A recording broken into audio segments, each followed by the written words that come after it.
If you are looking for a constant in the new year, something you can count on, something that surely will not change, then we offer a slightly dusty nightclub tucked away in New York's Greenwich Village. We first introduced you to the Village Vanguard last summer, as this celebrated institution and its owner marked 65 years. Yes, I want that cab. Thank you. That's the only, oh, you're adorable, man. That's the only way I could get a cab. Every afternoon at 3 o'clock, That's the only way to get a cab. Find a beautiful man like that. Lorraine Gordon leaves her apartment in Greenwich Village Stay straight on this and heads to work. and then make a left turn when you get to Greenwich. And then I'll tell you the rest when we get there. At 77 years old, Gordon is proprietor of what's been called the most famous basement in the world. I can't find my keys. Can I? All sold out, he said. The jazz club, the Village Vanguard. Here we come. 11:30 it starts. Well, where else in the morning? It's a nightclub. This is Saturday at 11:30, right? Yeah, you want to bribe me? Yes, I'd like a round-trip visit to Paris, and then I'll get you a seat. For musicians, the legendary club is a temple. Two? Right this way? For audiences, a mecca. Oh, okay, next. Vanguard. And for its owner, I may have your last name. It's a way of life. It's culture. It's music. It's aggravation, you know. All right, there are two on this banquette. I pushed this guy over toward the radiator. with energy that belies her age and a great set of ears. I must have called you because I wanted to, maybe I wanted to book you. Is that possible? Okay, that's it. This feisty grandmother is the diva of New York's jazz scene. She works 6 days a week to keep the club humming. 11 o'clock? Great. Thanks. Good night. You really have to take care of it. You have to nurture it. You have to feed it. You have to clean it. You have to book it. You have to do everything imaginable 24 hours a day. There's not an end. And so I call it my baby, but I love it. It's a wonderful baby, very good baby, mostly well-behaved.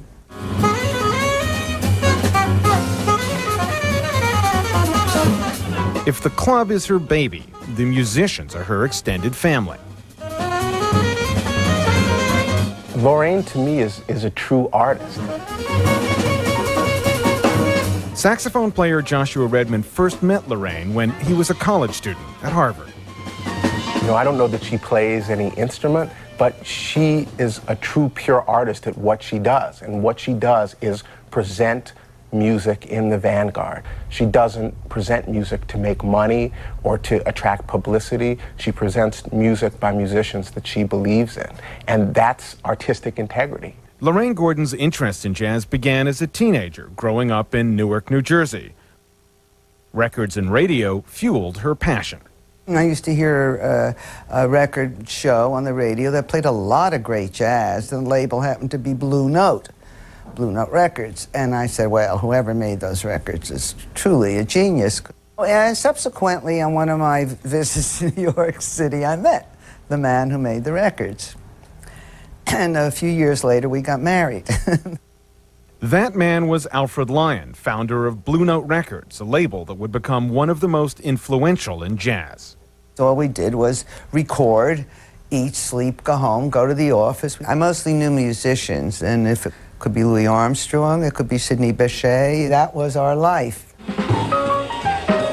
In the 1940s, Lorraine heard about an unknown musician with an unusual sound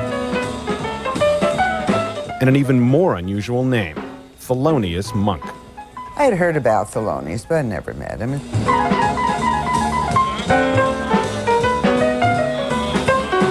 So he took us to his apartment up there in Hell's Kitchen, and we came and we sat and we listened, and I fell madly in love with his music.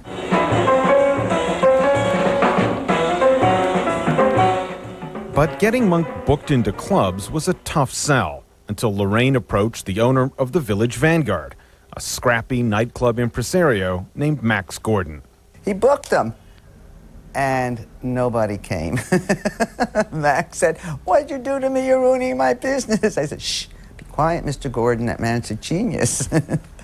Years later, I heard Max tell everyone, "You know, he's a genius." I said, "Thanks a lot, Dad." However, we agreed to disagree about Monk for the time being, but we agreed about other things. So subsequently, we got married.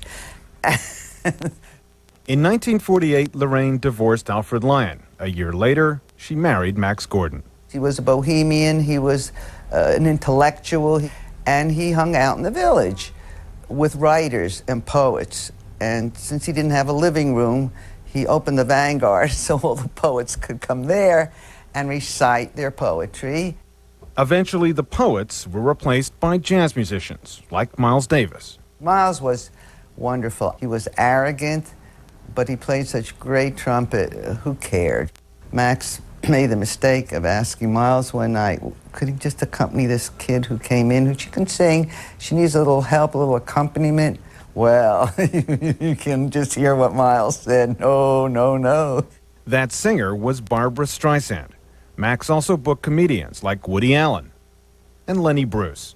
My God, Max used to worry about Lenny Bruce because Max was very much of a purist and he didn't like any cursing of any kind. And Max was always worried, what's going to happen? They're going to close me down. You know, he's so bad. But Max loved him anyway. He was just a little bit nervous. With Max Gordon's knack for finding talent, the Vanguard's popularity soared. So Max had to get a liquor license, he had to get a telephone, he had to get a secretary, he had to get a desk. He fixed the club up, and it got very as swanky as it will ever be. That's the way it is. There's Dizzy, and Thelonious, and Miles. Little has changed. Even scars inflicted on the club by one of its legendary regulars, bass player Charles Mingus, remain. In his anger, he took his bass and smashed the light. People come and say, where's the Mingus light? So we just, here it is. Today, musicians like Wynton Marsalis come to play and soak in the Vanguard's history. It's like a shrine. There's so many great musicians have left their spirit and vibration in that club that when you go in there, you know that you have to take care of some business. What this room really does is it demands a type of musical honesty. It demands of the jazz musician that he or she speak the truth. Max Gordon ran the Village Vanguard until he died in 1989 at the age of 86. For Lorraine, there was only one thing to do. I went in cold turkey. I mean, Max died one day right in the neighborhood, in the hospital, as a matter of fact. And I walked across the street with my kids to the club. I closed it that night. That was one night. But the next day it was open. Well, I just jumped in. Just wait a minute. Listen to him. What? Even though Lorraine had been around the club for years, she'd never been involved in the day-to-day running of the business.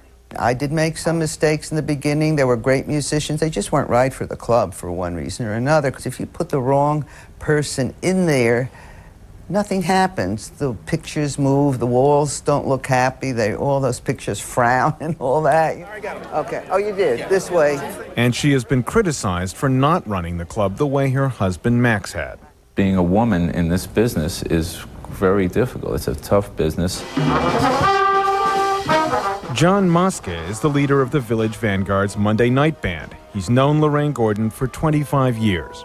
Jazz musicians, I think, haven't traditionally been the most forward-thinking in terms of women. Sometimes I feel that I, as a woman, have passed certain tests of approval from certain people who wonder, what does she know, and who is she, and what this, and what that. I don't know what I mean. I mean 1 a.m. is on the night it falls on, and I'm not, you know, a Nostradamus.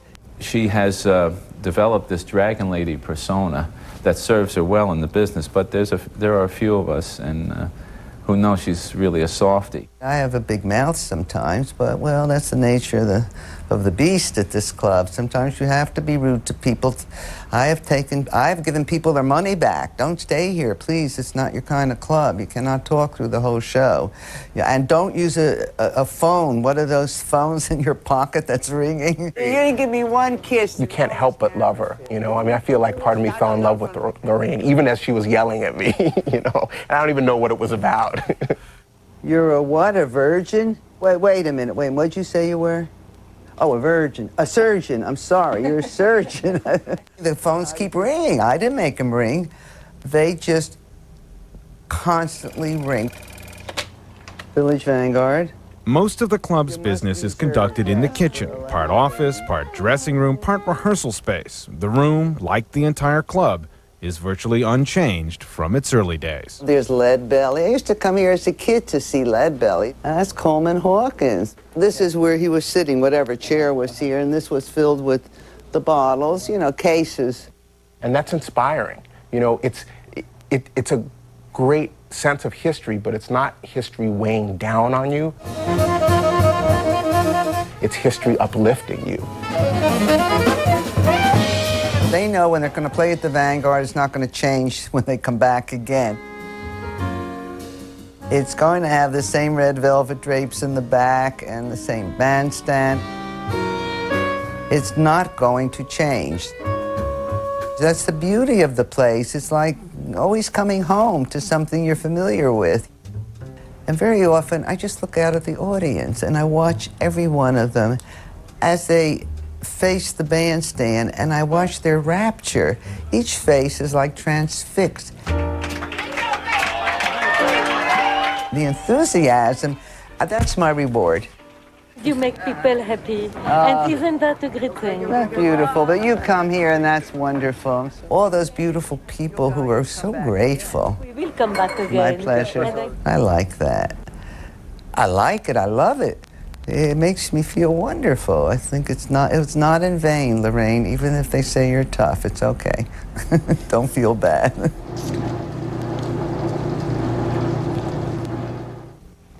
Maybe the best tribute to Lorraine Gordon and her late husband is this fact. Over the last 40 years, nearly 100 live albums have been recorded at the Village Vanguard.